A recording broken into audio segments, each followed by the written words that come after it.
আসসালামু আলাইকুম, স্বাগত জানাচ্ছি শারমিন কিচেন অ্যান্ড ব্লগ চ্যানেলে আরও নতুন একটি রেসিপি দেখার জন্য। আজকে আমি তৈরি করে দেখাবো কাঁচা আমের আমসত্ত্ব। অনেকে অনেকভাবে আমসত্ত্ব তৈরি করেছেন, কিন্তু এভাবে একটু সবুজ সবুজ আমসত্ত্ব দেখতে যেমন সুন্দর, খেতে অসম্ভব মজার।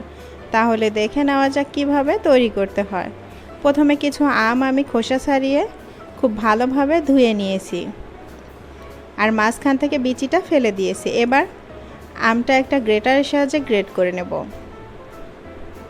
এখানে আমি বড় সাইজটা ব্যবহার করেছি, আপনারা চাইলে ছোট পাশটা দিয়েও করে নিতে পারেন। খুব ভালোভাবে সবগুলো আম গ্রেট করে নেব। সবগুলো আম গ্রেট করা হয়ে গিয়েছে। এবার আমি আমগুলো সিদ্ধ করে নেব। তার জন্য চুলায় একটা পাত্র বসিয়ে দিয়েছি। এখন দিয়ে দেব কুচি করে রাখা আম।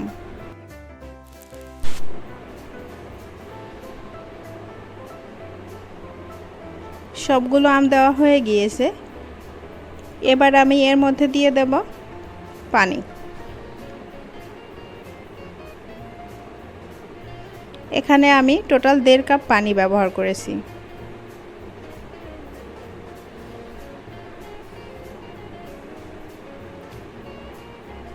এবার আমটাকে খুব ভালোভাবে সিদ্ধ করে নেব।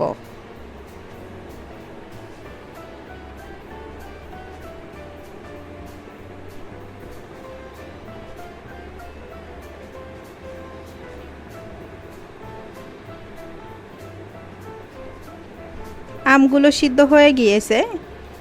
এবার আমগুলো চুলা থেকে নামিয়ে একটা ব্লেন্ডারে খুব ভালোভাবে ব্লেন্ড করে নেব। অবশ্যই আমটা ঠান্ডা করে নিতে হবে। ব্লেন্ড করে নিয়েছি। এবার আমের পিউরিটা চুলায় দিয়ে দেব।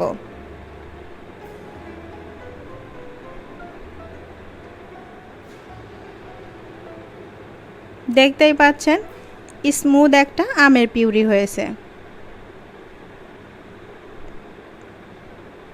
এখন দিয়ে দেব 1 কাপ চিনি।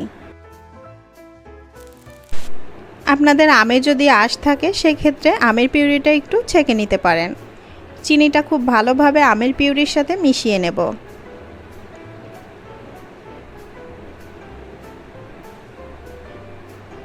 এখন দিয়ে দেব 1 চা চামচ লবণ আর দিয়ে দেব 1 চা চামচ বিট লবণ। লবণ আর বিট লবণটা খুব ভালোভাবে আমের সাথে মিশিয়ে নেব।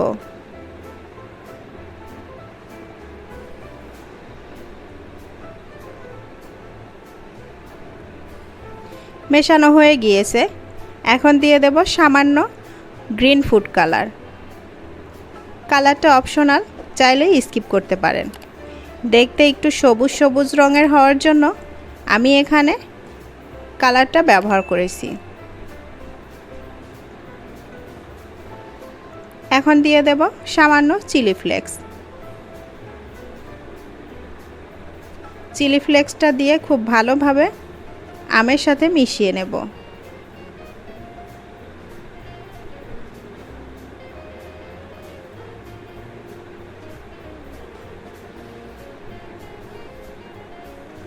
আমের পিউরিটা অনেকটাই ঘন হয়ে গিয়েছে। এবার চুলা থেকে নামিয়ে নেব। এখানে বড় একটা আমি প্লেট নিয়েছি। প্লেটে আমি সামান্য তেল ঘষে নিয়েছি। এখন আমের পিউরিটা প্লেটের উপর ছড়িয়ে দেব।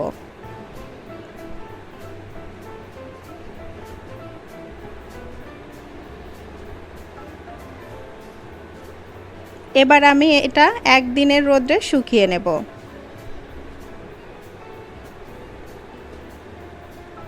শুকানো হয়ে গিয়েছে। এবার আমি একটা চাকু দিয়ে স্লাইস করে কেটে নেব। চাইলে আস্ত উঠিয়ে নিতে পারেন। আগে স্লাইস করে নিলে সেক্ষেত্রে কাটতে সুবিধা হয়।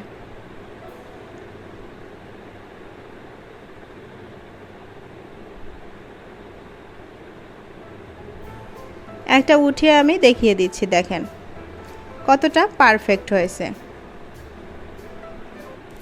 আমি সেমভাবে উঠিয়ে নেব আর পছন্দ অনুযায়ী স্লাইস করে কেটে নেব। সবগুলো ওঠানো হয়ে গিয়েছে। রেডি হয়ে গেল কাঁচা আমের টক ঝাল মিষ্টি আমসত্ত্ব। আমার রেসিপিটি হুবহু ফলো করলে একদম পারফেক্টভাবে কাঁচা আমের আমসত্ত্ব তৈরি করতে পারবেন। আর আমার রেসিপিটি ভালো লাগলে একটা লাইক দিবেন, ফ্রেন্ডস অ্যান্ড ফ্যামিলির সাথে শেয়ার করবেন আর সাবস্ক্রাইব করে পাশেই থাকবেন। আল্লাহ হাফেজ।